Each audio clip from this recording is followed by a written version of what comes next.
I welcome you to this class of econometric methods. Myself, Dr. Muhammad Imdadul Haq, an associate professor at the Department of Economics, Aligarh Muslim University. Today we will be discussing analysis of variance, a basic statistical tool usually applied for experimental research. It uses F ratio. F, we call it F ratio because it was given by Fisher. So from there it gets its name of F ratio. We take an example of how it is done through in the statistical area. That is, this is basically a ratio of column variance divided by the within variance. Now, let us take an hypothetical data and we will be demonstrating how this analysis of variance test is applied. So we will first calculate the column variance. Say we have four sample observations, four sets of sample observations, x1, x2, x3, x4, and the numbers are given like 11, 10, 9, 10.5, 11.5, 12. Similarly, we have all these for x2 and for x3 and for x4. Now, these are just a sample of observations. We cannot take the entire population. We have just taken a sample of observations. With this, what we do, we first do the total of x1. So this is summation x1. Again, that is equal to 64. Then we have summation x2, that is equal to 67. We add all of this, we get summation x3, that is equal to 79.75. And then we add all of them, we get summation x4, that is equal to 74.75. So in the first step, we have just added all the observations. Then we take the mean. So this is the number of items, meaning thereby how many items are there? 1, 2, 3, 4, 5, 6. Next time 1, 2, 3, 4, 5, 6 and 7. So likewise, we have 6 observations, 7 observations and then 8 observations, and the last one is also having 8 and 8 observations. Next, we have just now calculated the total of them.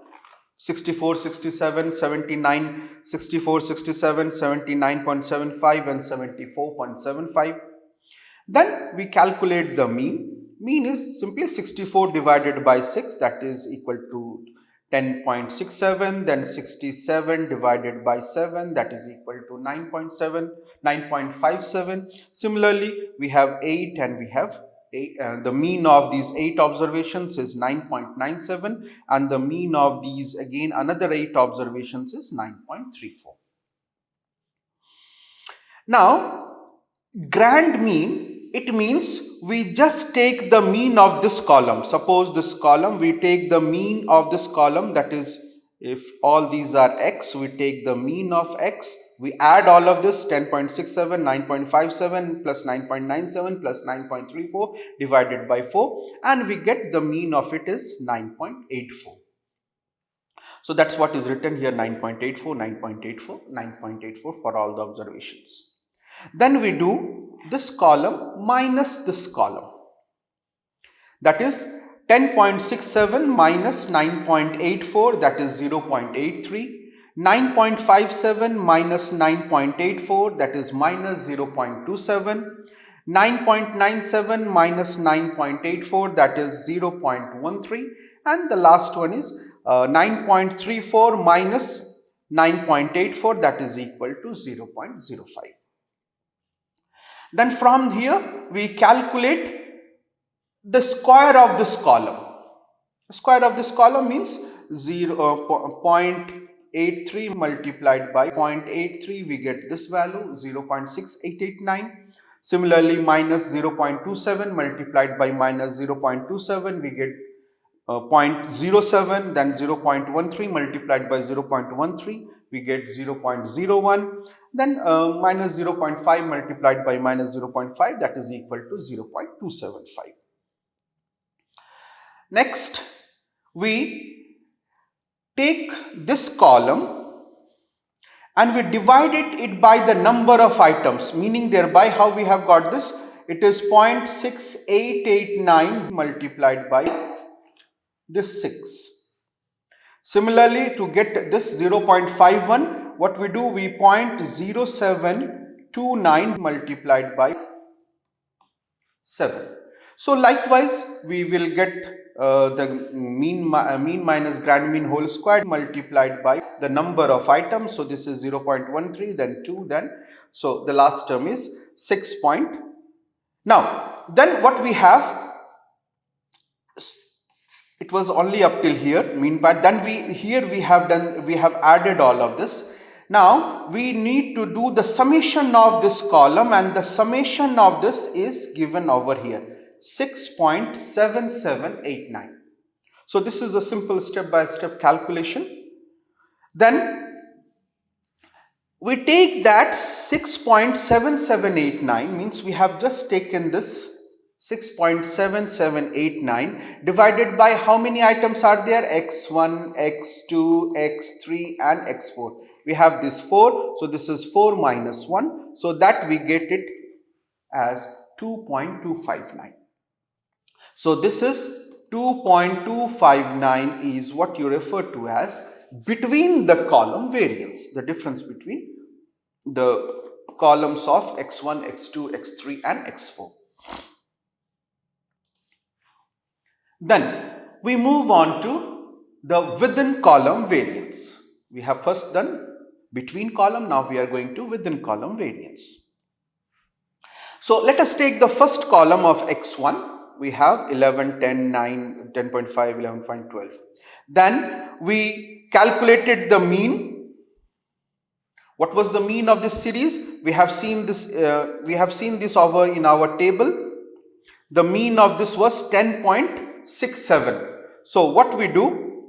We do x1 minus 10.67. So in the first 11 minus 10.67, we get 0.33. 10 minus 10.67, we get minus 0.67. 9 minus 10.67, we get minus 1.67, and likewise. Then we do the square of it, means to get this, what we do, 0.33 multiplied by 0.33, so we get this column. Similarly for 0.67, we get this column. So we calculate all the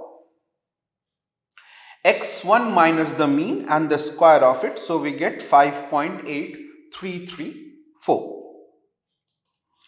The same thing, so what we have just now seen the derivation of the first column. Similarly, we will work with x2 series, x3 series and x4 series. We will take the values of x2 minus the mean of it, then we will square of it, and then we will sum it. Next time we will take x3, we will minus it by the mean of it, then we will take the square of it, then we will do the summation of it. Then we will take x4 column, we will minus it by the mean value, and once we have done by mean value, then we will add all, we will do the square and then we will add all. So we get the values 5.83, 4.34, 5.18 and 8.74. Now 5.83, there were 6 in x1, there were 6 items. So we then for the degrees of freedom we divided by 6 minus 1. For x2 there were 7 items. So what we do, we divided by 7 minus 1, we get this value. In the third and the fourth, x3 and x4, there were 8 items. So we divided by 8 minus 1 and 8 minus 1 and we get these values. Then to calculate within column variance, what we do, because in the first column of x1 there were 6 items, so we write 6 and then we do minus 1 divided by 29 and 4. This 4 is because we have x1, x2, x3 and x4. So that is why we have written 4. And this 29, if we count the numbers, 6 plus 7, 6 plus 7 plus 8 plus 8.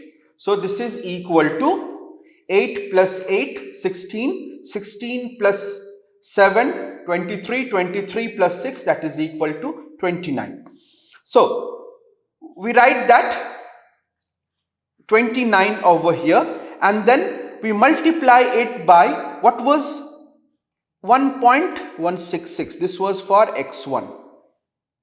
Same thing we do, then we add, for next time we do, there were 7 items, so we write 7 minus 1, total number of items, total number of data points were 29 minus the number of variables, we can say 4, multiplied by 0.7232.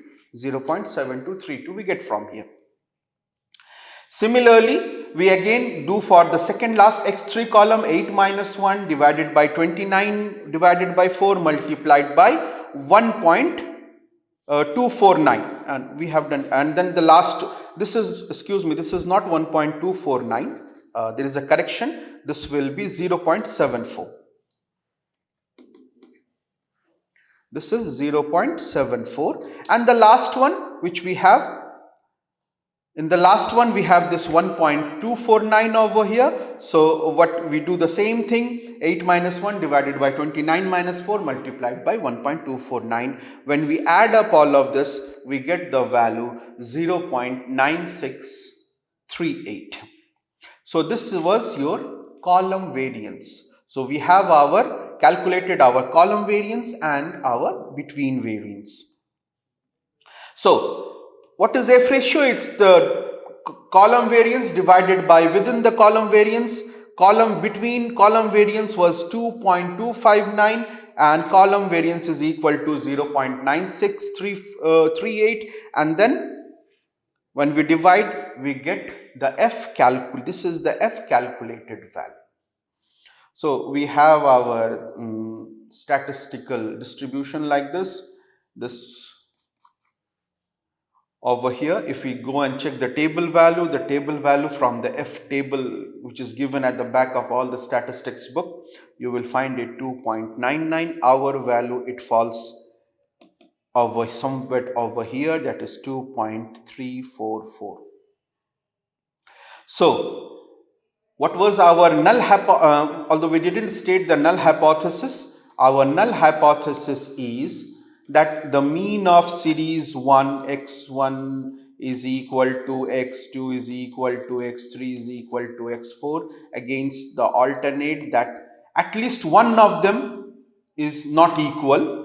So, or you can say x1 is not equal to x2 is not equal to x3 is not equal to x4, or it is also stated that one of them is not. Now, since our F statistics is less than, our F calculated value is less than F table value, we accept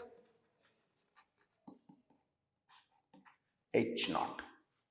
H naught says, if it was H naught says that x1 is equal to x2 is equal to x3 is equal to 4 is equal to x4. If it my value was say something like 3.2, if the value was somewhere over here, then in this case the null hypothesis was rejected and the alternate was accepted.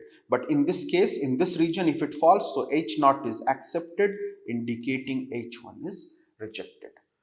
So this was basic and demonstration of how Anova is done. Now let us take an example. Now we are moving to, we will try to relate the things and we will try to give notations to all the things. So let us take that we have 3 group of series where x1 all is 5 and they have corresponding, this is the first category, you can say. This highlighted in green is the second category, and this one which is highlighted again in yellow is the third category of items.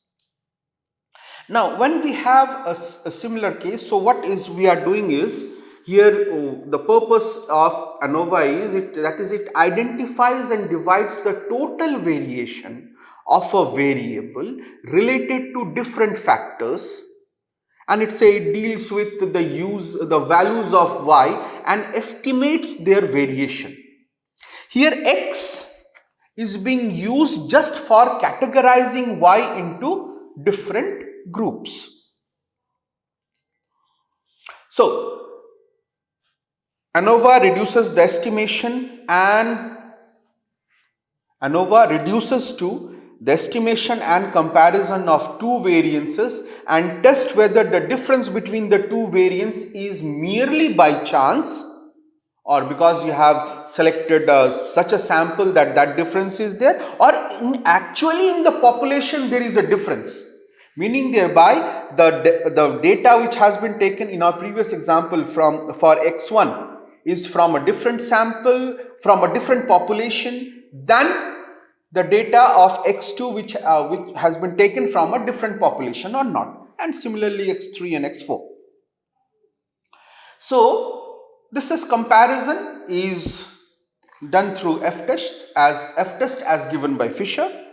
Here the null hypothesis is there is no significant difference between the two variances, and if the difference between the variances is great, higher is the chance that you will reject the null hypothesis.